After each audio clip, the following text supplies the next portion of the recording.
Today, I am going to talk about the world geography. The previous classes we have discussed about the supercontinent, then the continental drift hypothesis, how the continental landmass split and divided into different tectonic plates.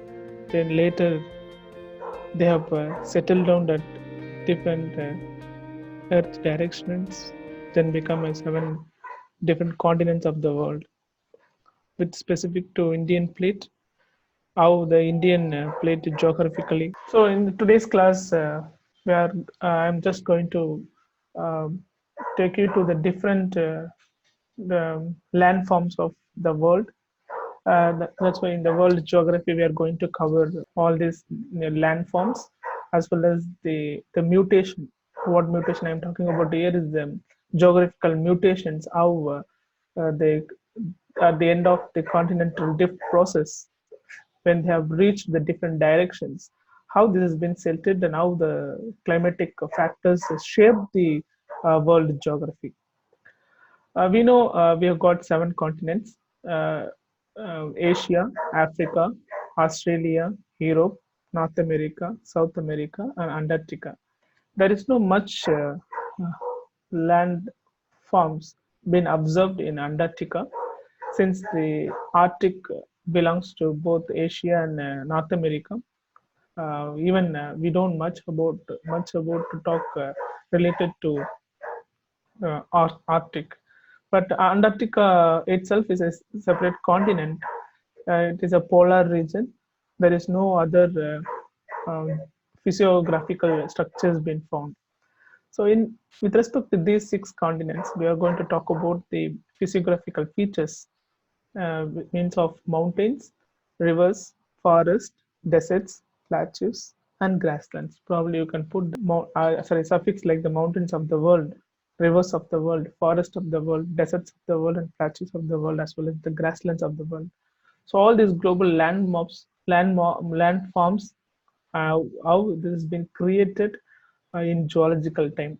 It is not the post-continental drift. Even during the formation of Pangea, even much before to Pangaea, all these land forms have been settled down as well as been formed.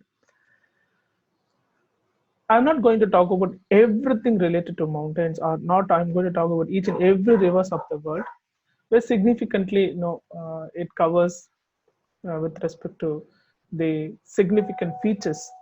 Probably I would say got some of the significance related to that. We know very well when you talk about the African continent. African continent doesn't have much mountainous range except two. One, I think in the last class we've discussed about the Atlas Mountains of Morocco and Tanzania. It is a high altitudinal mountainous range and possess only the coniferous forest. In case of the Rift Valley, which is very important, that's been found in it's otherwise called as the Ethiopian Highlands, which shares the boundary with Rwanda, Ethiopia, Kenya. Has got this different physiographical feature. It looks like the tabletop mountains, but it is rifted. It is a one. It's a process of the upliftment of the plate within the African continent. When the Africa, Madagascar, Seychelles, when drifted from Africa, eventually what happened? This plate movement, it's it's had a heavy impact on the intra continental shelf of Africa. Not only that, even the Somalian part, probably I would show that near close to the Ethiopia, it's a country called Somalia. Geographical, the region is called the Somalian Shelf. Somalian Shelf as well as the Arabian continental, uh, I would say the Craton, also had the heavy impact on the formation of the Ethiopian highlands. Rift Valley.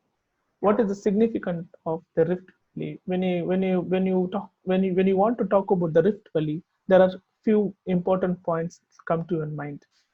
Rift Valley is otherwise called as the cradle of humankind, where there are several human fossils have been found. and these fossils indicates the primitive Homo species. We, the recent human beings, or belongs to Homo sapiens. There are the ancestral human fossils have been found from the Rift Valley, and also they one of the very famous waterfalls. The Victoria waterfalls arises from Lake Victoria. Probably you could see in that picture Lake Victoria just below the Ethiopian highlands. Also, it belongs to that the particular region where you will find the very longest waterfalls of the world, which is Victoria Falls, originates from the Rift Valley. There are several other lakes as well as the small rivers have been found, and we are going to see the next even belongs to the African continent, that is in a forthcoming slides. So the Rift Mountain, it is in even the not only the Rift Mountain is range, and also the plateau, the Rift Valley plateau also has the significant formation in its geological process that we are going to actually talk about in the forthcoming slides. The next one is the Rocky Mountains of North America.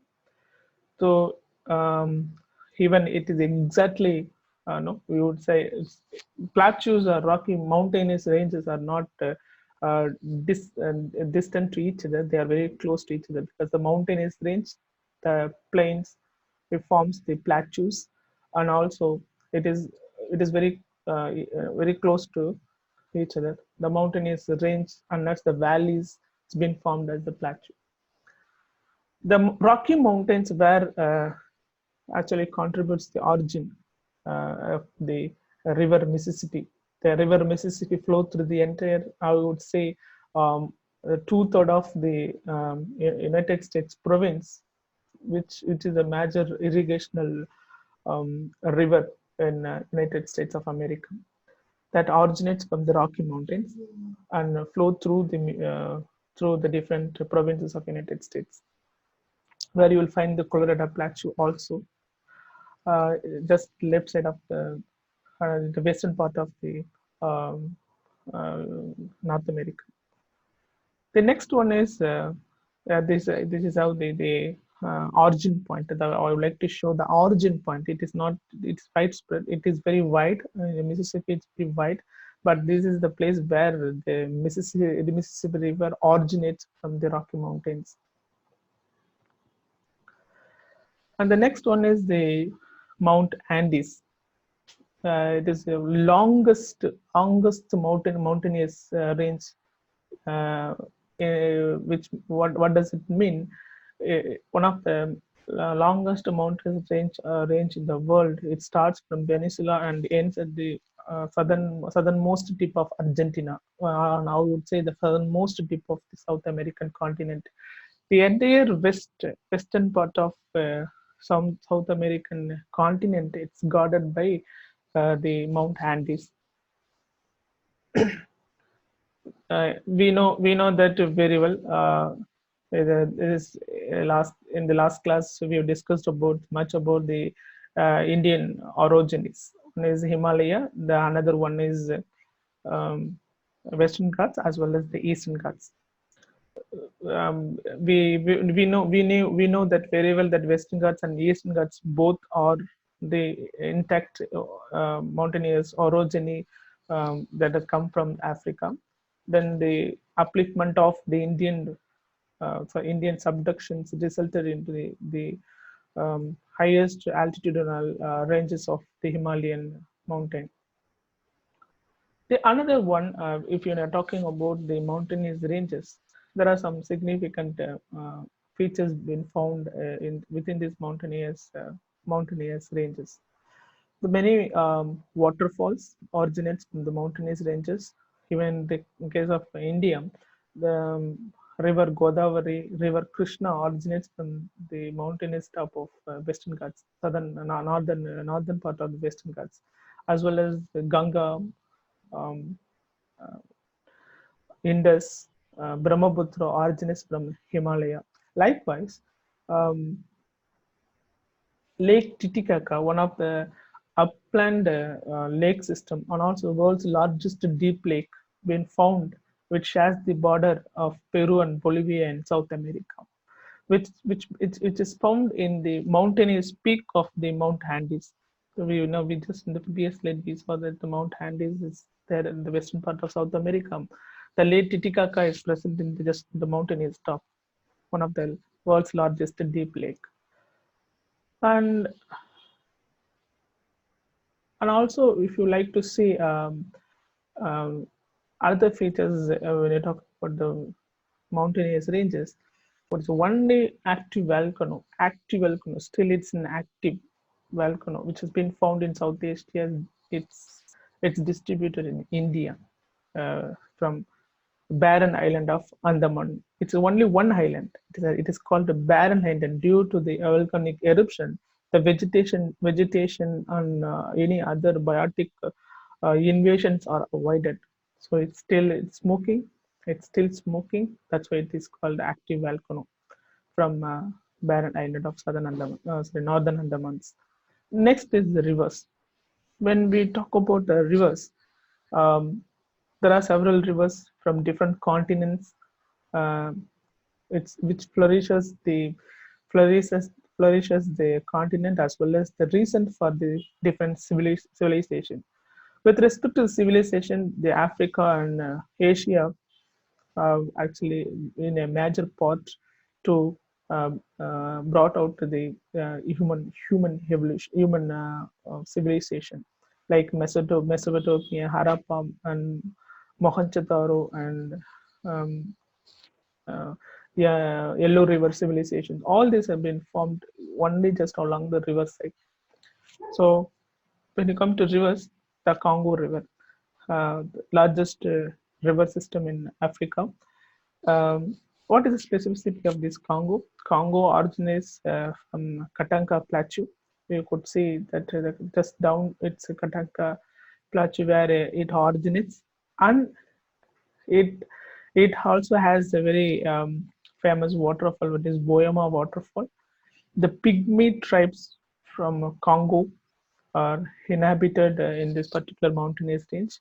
There are several petroleum reserves been found at the mouth of the Congo, and also the Congo River is the only one river in the world crosses the equator twice. It originates and goes up latitudinal, based upon the latitudinal gradient, and comes down and join and drains into Indian Ocean. It originates from the Atlantic Ocean side, but not exactly it drain into Atlantic in the from the Katanka Plateau, and it takes a turn and comes down and drain into Indian Ocean. The next river is the river Nile from Africa. We know the Nile River civilization, but otherwise it's called as the Egyptian civilization. Um, this Nile River originates from the Rift Valley. Again, it's from the Rift Valley. It goes and penetrates and flow through vertically towards the Mediterranean Sea. The the significance of the Nile is it starts from Rift Valley, but it's flow down to the Mediterranean Sea and drain into Mediterranean Sea. Before it drain into Mediterranean Sea, it bifurcates it into two and drains into Mediterranean Sea. The Nile River actually crosses the seven different different countries of the African continent. There are many cities are situated just on the bank of the river Nile, which is the longest river. The cotton cultivation, due to the deposition of the um, soil which has been eroded from the Rift Valley, which favors the cultivation of cotton as well. And there are the cities called Cairo. Cairo is the capital of Egypt. Giza, Khartoum. These cities are actually been which is situated just the bank of Nile River. The next one is, we can't forget that the Amazon River from South America. Amazon River has a very unique feature. You know that Amazonian forest, the solvent is formed because of the uh, and the river system of the Amazon. The Amazon river system has got two different table of river flow. Uh, the what you see is that the visible river flow and also the underground water flow, which is very constant flow that favors the different vegetational type in Amazonian region. Amazon forest, it's been found in Argentina, Brazil, Peru, Colombia. So in these four countries, the entire forest system has been formed. So the Amazon forest, we know very well that it is the lung of the world. Recently, we heard many news about the Amazonian fire and all other related news with respect to the population destruction and extinction of some of the rare species due to the forest fire.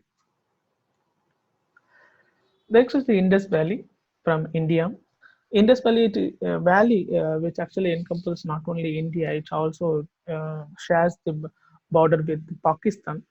A valley, the irrigation, the natural irrigation system of the Indus Valley, which has been which actually been flowed through the Pakistan as well as India, the western part of India. There are different agricultural systems are dependent on the Indus River, and it has got the tributaries, four different tributaries. We know very well that the Jhelum, Chenab, Ravi, and Sutlej. Sutlej is one of the longest tributary of Indus. And when we talk about Indus, we have got other rivers too, the longest as well as the largest river in India, which is Ganga as well as the Brahmaputra. In the peninsula of India, we have several other rivers like Krishna, Godavari, Kaveri, Tabdi. Um, these rivers also actually flourishes the entire southern Indian part. Um, that's why the India it's actually called the land of rivers. So it has been named as the land of river in the world.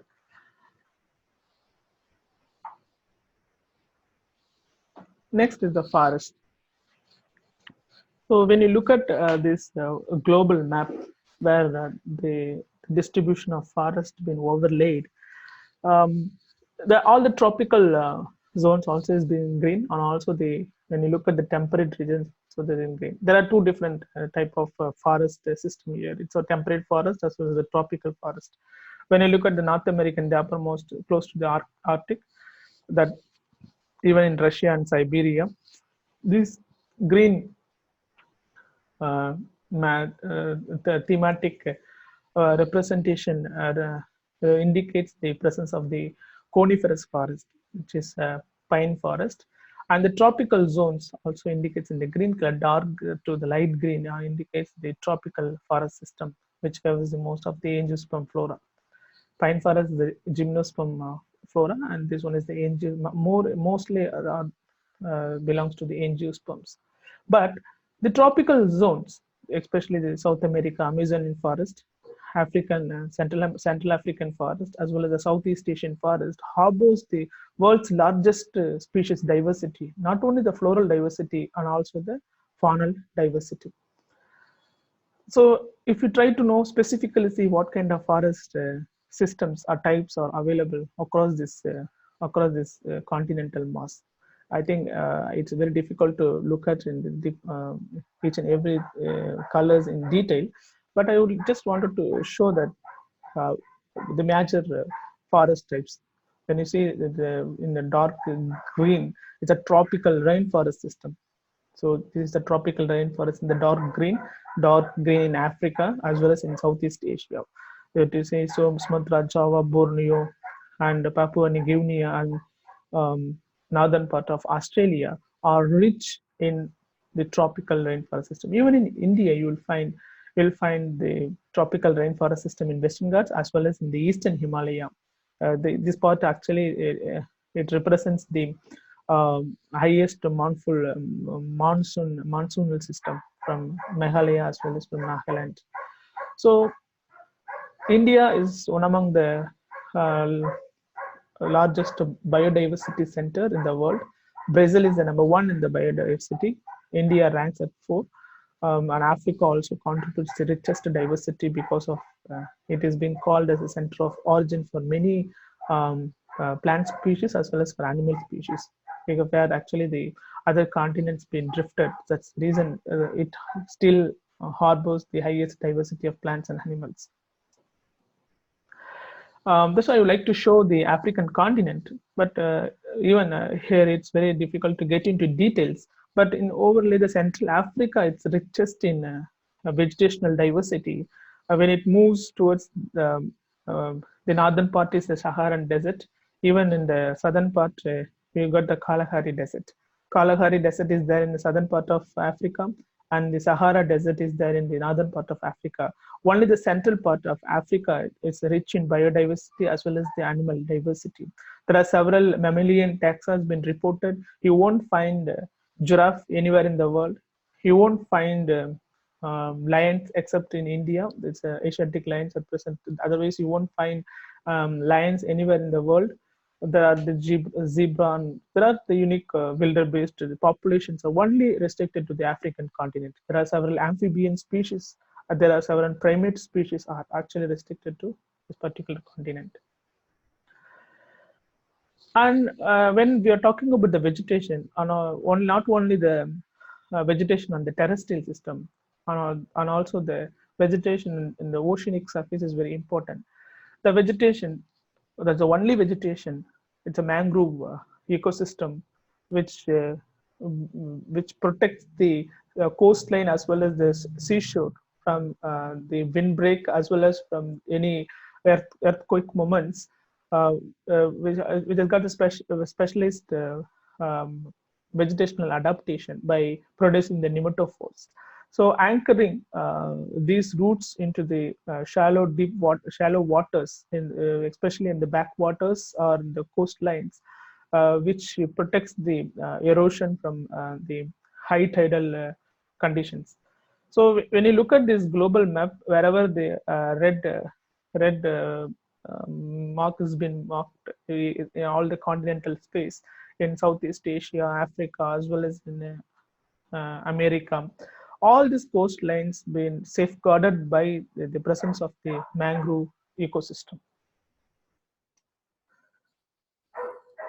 So again, coming back to Africa, Africa having all these mountainous rivers as well as the forest system, it looks like a highly mutated continental plate. You see, the northern part is desert, then the Sahara grasslands, then the mountainous range, and the tropical rainforest. Again, the savanna. Then the other southern part is desert. Then Mediterranean climate. Even you will find the temperate grassland well at the extreme southern tip of Africa.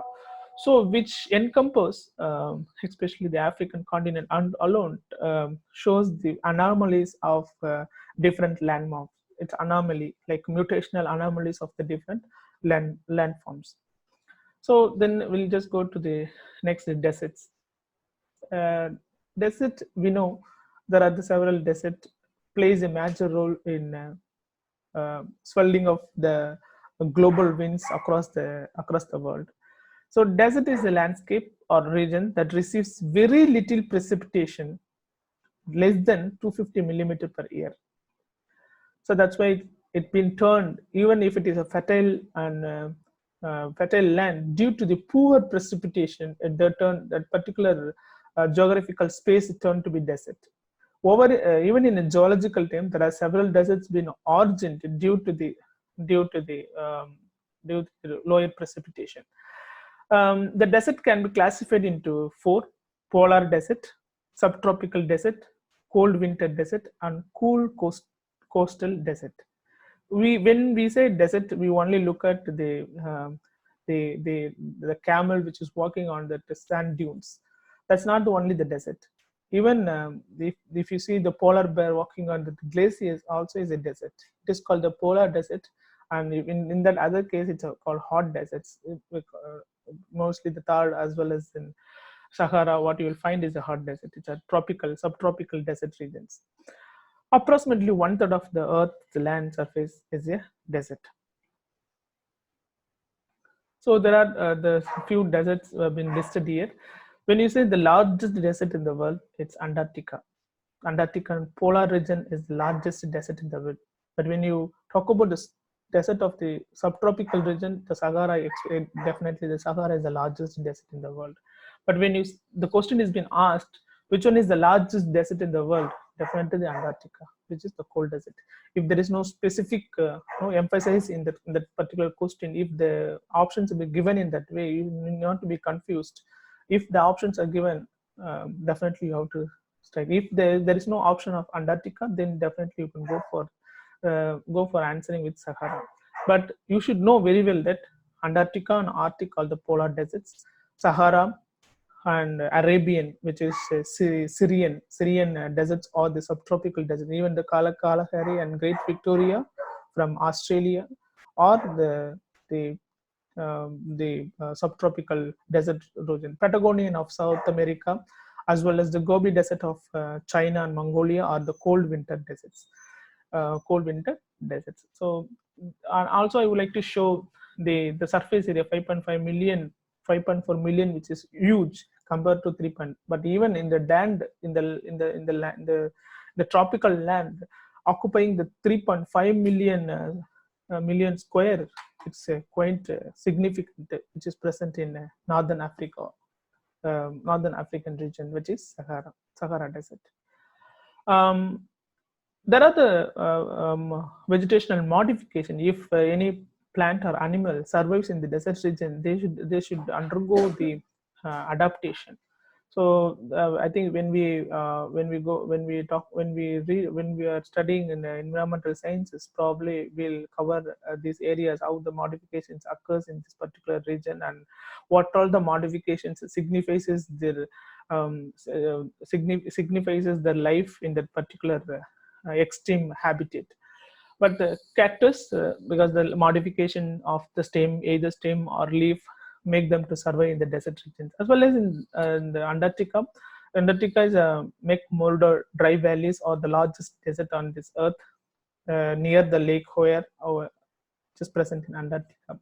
In the Sonoran Desert of Arizona, it's very significant. You will find very huge cactal modification, and the ecosystem is unique. Especially the Arizonian desert ecosystem is significant in or significant among the any other deserts. Um, Next, we go to the desert of Mojave, because why Mojave is very important, which is one of the driest desert in this earth. Mojave is one of the driest, very driest desert. In case of the temperature, what temperature? The air temperature, it is very, very, very, very high. Air temperature is very, very high. So that's why it is called the driest desert on this earth. And sorry. And when you say the desert of death, again, furthermore, it is very, very high. You will find the highest temperature on this earth found in this particular region, which shares the border of Afghanistan, Iran, and Pakistan. This region is it is it has been reported to have the highest temperature. Highest air temperature is close to even 75 degrees Celsius air temperature. The Lut province of Iran, it's been found in this area. Lut province of Iraq also has been found in this area, just below that.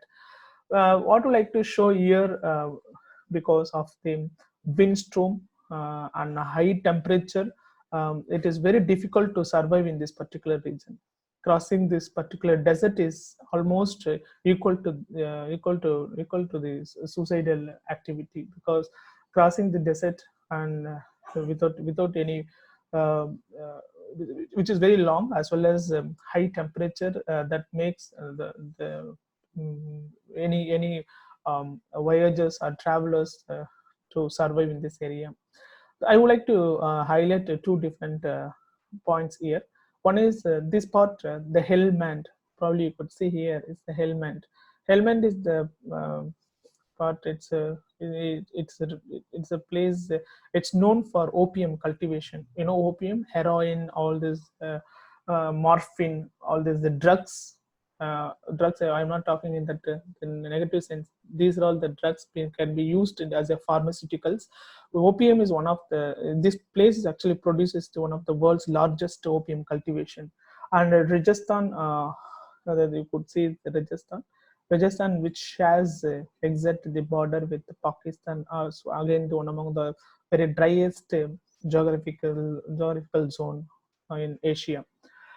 And also, deserts indicates the maximum daylight because the night is very shorter and the day is much longer. 16 hours of day and 8 hours of night. It's been because of the higher exposure of sunlight in these regions. That's why the desert regions, especially the Sahara and Western Saharan region, are reported to be to have possess the maximum daylight zones. Maximum daylight zones. Next is the plateaus. Probably if the meeting gets end, probably you can resume to cover the other two parts. So anyway, I'll just start with plateaus. I think you all can hear me. If in another 2.5 minutes, if the meeting gets disconnected, probably you can come again.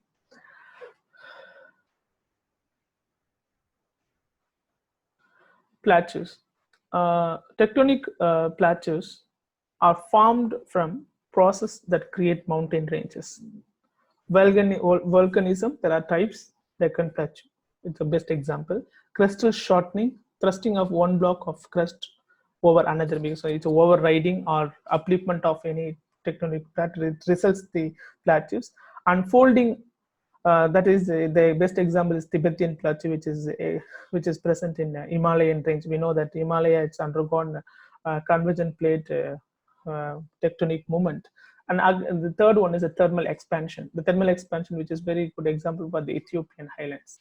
Basically, they divided into two types, which is one is the dissected plateaus and another one is the volcanic plateaus. The best example for a dissected plateau is Colorado Plateau of Western United States and the Tibetan Plateau of Asia. The Tibetan Plateau, we know that it is multi-layered, highly imbricated plate upliftment, which resulted into the Tibetan Plateau. The Deccan Trap, we know, it is the best example for the volcanic plateau. You know, in a zoological time, the volcanic eruption gets solidified over the layer over, and it is formed the mountainous ranges and it mountainous ranges. So the Deccan Traps, it's the best example from the Deccan Plateau. The part of it, it is volcanic plateau. And also the Columbia Plateau. Columbia Plateau also is it's kind of the rift creation between the two mountainous range in South America.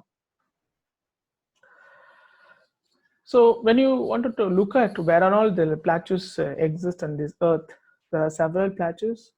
Plateaus plays a major role because several rivers, the plateaus creates the mountainous range where there is the chances of having the natural rivers. It is not based on the monsoonal rivers. Like take example, Ganga, Brahmaputra, Indus, or it is a monsoonal based river system. If the glaciers forms, if the temperature increases, it melts and the river flows. But several rivers like Krishna, Godavari, it gains the water, but it originates from the plateau region. So there is a difference between the plateau as well as the monsoonal basin. So we could find the different plateaus and from in different continents.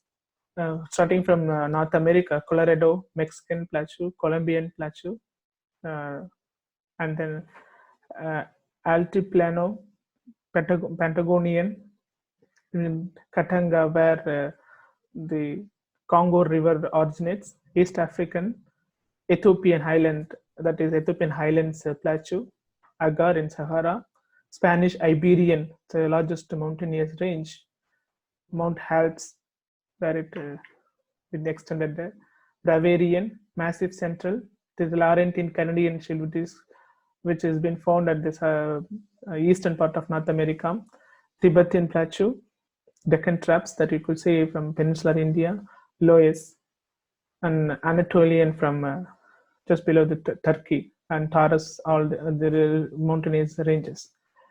So these plateaus are actually significant. I would like to show you of some of the plateau. What is actually the the significance as well as in the river systems as well as in the monsoonal pattern. Tibetan Plateau is the highest and largest plateau in the world, and it's called the roof of the world because since we have got the largest peak, Mount Everest, present in this particular plateau. Formed due to collision of the Indo-Australian and Eurasian tectonic plates, we know that very well. The plateau is sufficiently high enough to reverse the Hadley cell convergence cycle and to drive the mountains of India. We know that how the Himalayan mountainous range protects us from the cold breeze that comes from Siberia, where actually the Hadley cell convergence cycle creates that actually makes the favorable monsoonal conditions it's present. It's been regulated in India, and it covers most of the autonomous Tibetan range, Qinghai province of Western China, and Ladakh of Jammu and Kashmir. Um, it is surrounded by mountains to the south by the Himalayan range and northwest by the Kunlun range as well as Karakoram range, which is Karakoram range is the largest range which extended to Pakistan as well as the Kazakhstan. Karakoram range of Himalaya. So the Tibetan Plateau is vast and it's also highest in altitudinal range. That's why it is called highest and largest plateau of the world. The next is a Columbia Snake Plateau. The river Columbia from British Columbian province of Canada. It's a tributary of Snake Meat in this plateau. It's a tributary. It is bordered by the Cascade Range and Rocky Mountains of western United States. These particular Cascade Range of Canadian part as well as the Rocky Mountains of the Western American United States, which is divided by the Columbia River. Columbia River, it's not huge, but that river flows through the particular mountainous range, between the particular mountainous range. This plateau has been formed as a result of volcanic eruption that we saw, with a consequent coating of basalt lava. As you see, the flood basalt plateau, exactly the Deccan Traps also belongs to the basalt lava sedimentation. Next one is the Colorado Plateau.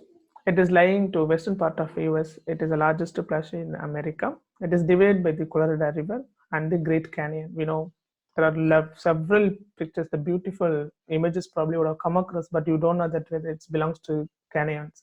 The canyons are the tabletop mountains and got the striations of the glaciers and all other stuff. This plateau is an example of intermontane plateau. Mesas and buds are found here at many places. So this particular plateau is known for the arid landforms. Colorado Plateau, it's known for the arid landforms. What does it mean? Arid means the drier zone. Only it favors the extreme vegetational conditions. As you see, the Arizonian vegetational pattern are they quite different. Most of the cactus forms grasslands or the dry it's a drier zone which receives the very low rainfall. The plateau is also known for the groundwater which is under positive pressure and causes the emergence of springs called artesian wells. Artesian wells, probably when we are talking about the different monsoonal patterns, probably I'll talk about the artesian wells. Artesian wells, it's been created by the intercontinental shelf.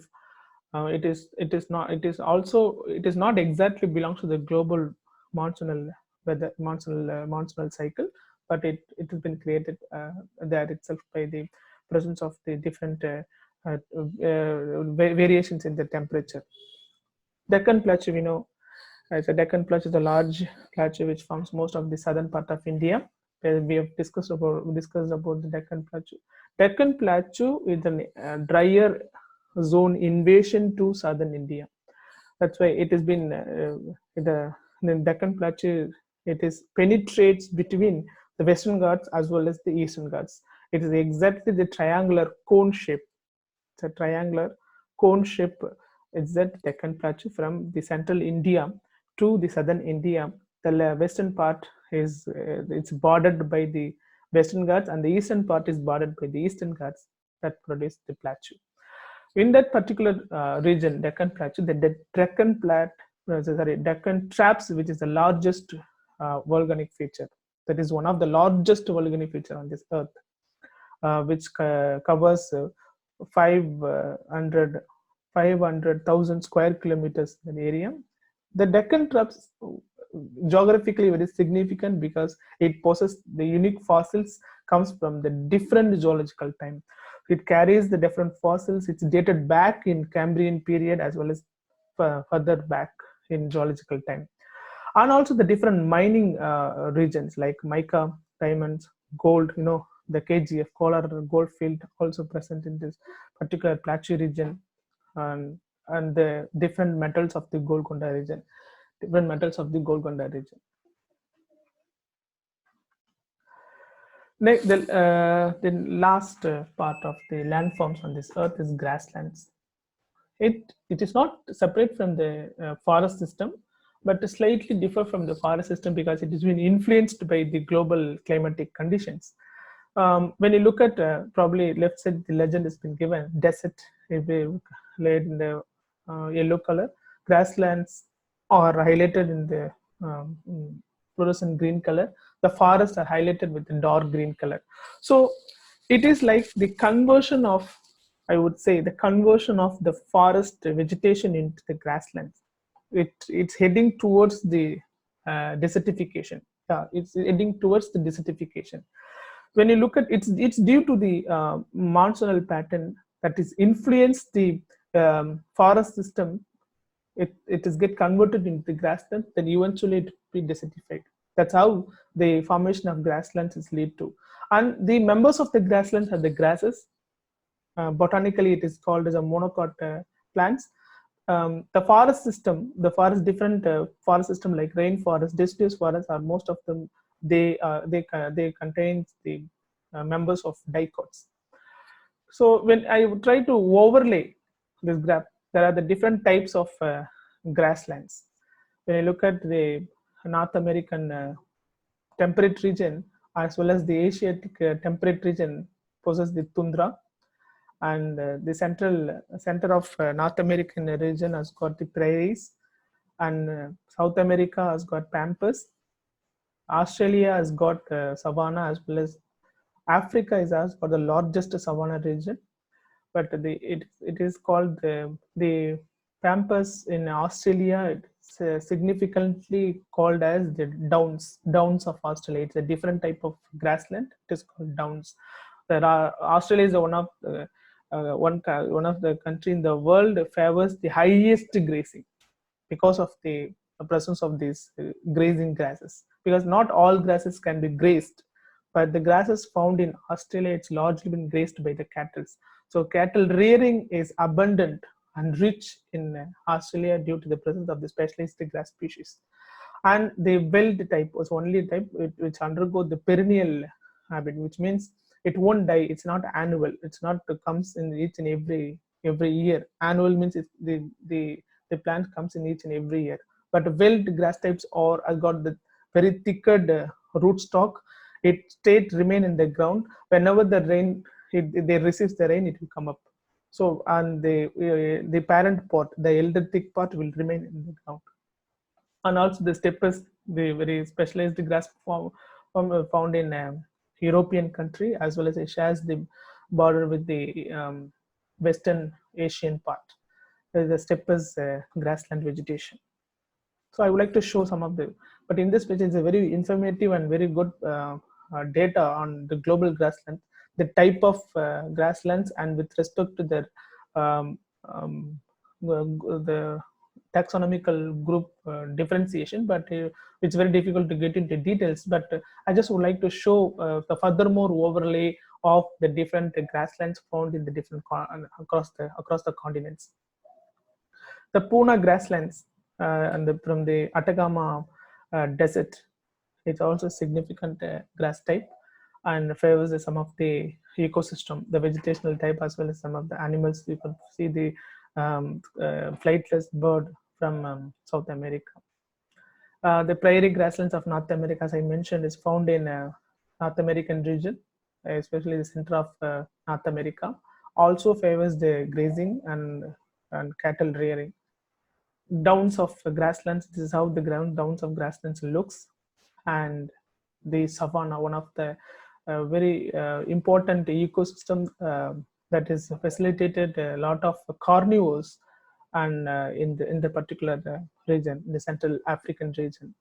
And one of these grasslands favors and meets these particular producers meets the huge loads of herbivores in that particular region.